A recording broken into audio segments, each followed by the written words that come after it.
สบายดีท่านผู้ชมที่เคารพทุกท่านมีหลายๆคนก็เกิดความสงสัยว่า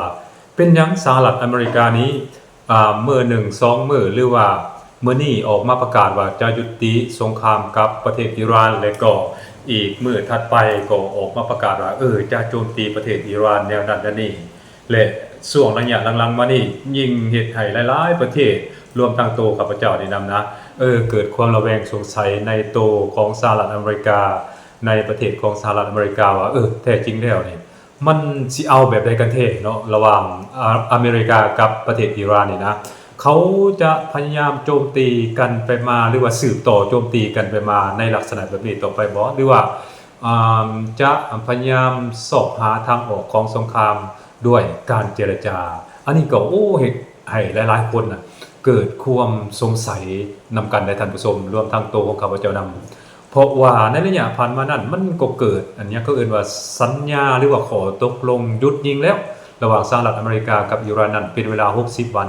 แต่ว่าไปๆมาๆก็กลับมายิงกันคืนใหม่อีกและต่างฝ่ายต่างก็มีการกล่าวหากันไปมาว่าเจ้านั่นแหละเป็นผู้ละเมิดขอตกลงแนวนั้นแนวนี้อะไร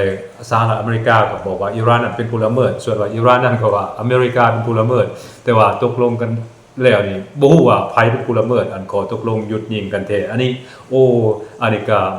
เจ็บหัวนำ2ประเทศนี้และที่สำคัญสงครามระหว่างสหรัฐอเมริกากับอิหร่านนั้นมันก็เฮ็ดให้ราคาน้ำมันเนาะท่านผู้ชมเนาะราคาน้ำมันราคาอิหยังอายก๊าซธรรมชาตินี่แพงขึ้นได้ท่านผู้ชมแล้วก็ส่งผลกระทบต่อการดำรงชีวิตของพวกเราแบบเป็นเงาตามตัวนั่นแหละกันสิเว้ากันอันนึงอันถัดมาหลายๆอันตัวที่หลายๆคนสงสัยน่ะก็คือเขาเจ้าก็สงสัยว่าเป็นหยังสหรัฐอเมริกานี่จึงยุติปฏิบัติการหรือว่ายุติการโจมตีประเทศอิหร่านหลายๆคนก็สงสัยว่าแท้จริงแล้วนี่อเมริกาต้องการสันติภาพแท้บ่หรือมันมีอีหยังลึกเข้าไปกว่านั้นคือหลายๆฝ่ายก็พยายามออกมา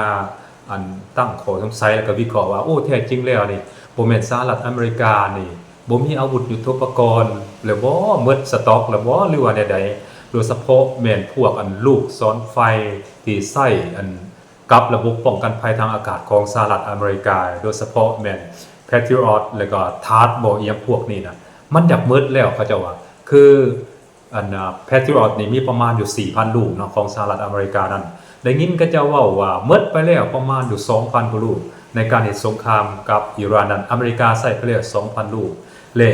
ลูกหนึ่งนั้นตกอยู่ประมาณ$4 ล้านสหรัฐลูกจรวด Patriot นะบ่เว้าของทาร์ดนี่10 กว่าล้านบ่หรือใดๆครับพระเจ้าก็บ่รู้แต่ว่าน่าจะแพงกว่าPatriot นี่อย่างแน่นอนเพราะว่ามันทันสมัยกว่ามันระบบต่อต้านที่มีประสิทธิภาพหลายกว่านั้นก็เลยว่าเฮ็ดให้สหรัฐอเมริกานี่ลูกจรวดต่อต้านระบบป้องกันภัยทางอากาศของสหรัฐอเมริกาหมดแล้วและ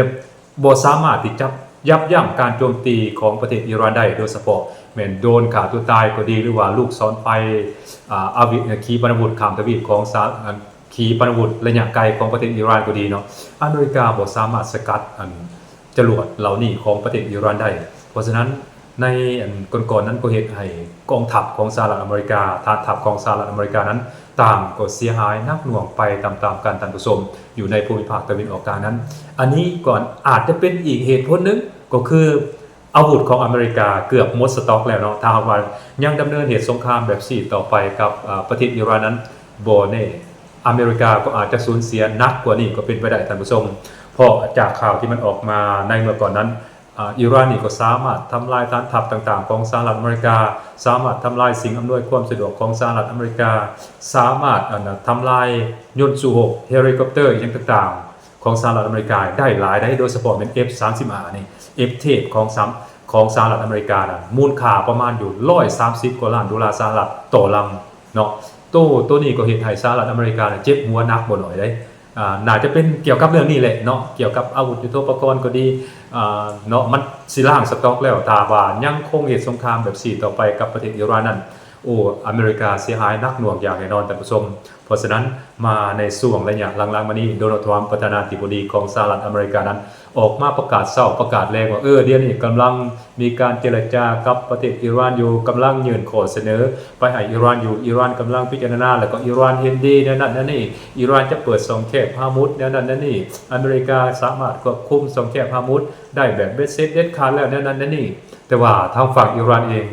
น่าจะบ่คิดแนวนั้นท่านผู้ชมเพราะว่าฝั่งของอิหร่านเองก็ออกมาประกาศเช่นเดียวกันว่าโอ้ยอิหร่านนั่นบ่ได้ดำเนินการเจรจาสันติภาพกับสหรัฐอเมริกาในสุขทองทางมันเป็นการสวนกลับกันระหว่างโดนัลด์ทรัมป์กับประเทศอิหร่านนั่นสวนทางกันสิ้นเชิงสวนทางกันอย่างสิ้นเชิงอเมริกาบอกว่ากำลังเจรจากันอยู่แต่ว่าอิหร่านบอกว่าบ่ได้เจรจากับสหรัฐอเมริกาเบิ่งแล้วความต้องการนี่น่าจะเป็นสหรัฐอเมริกานั่นแหละต้องการเจรจากับประเทศอิหร่านเพราะว่าคงแบกหาบภาระทางด้านงบประมาณอย่างต่างๆการสูญเสียอย่างต่างๆนี่บ่ไหวแล้วท่านผู้ชมตามที่ข้าพเจ้าสังเกตเบิ่งนั้นเพราะฉะนั้นพวกเราต้องติดตามนำกันต่อไปว่าแท้จริงแล้วนี่สหรัฐอเมริกาต้องการเจรจาหรือว่าต้องการยุติสงครามกับอิหร่านแท้บ่หรือว่าเป็นเพียงแท็กติกหรือว่าเป็นเพียงกลยุทธ์ที่สหรัฐอเมริกาวางไว้ก็เท่านั้นเองอันนั้นเราต้องลองมาติดตามรับชมมาฟังนำกันต่อไปท่านผู้ชมสบายดี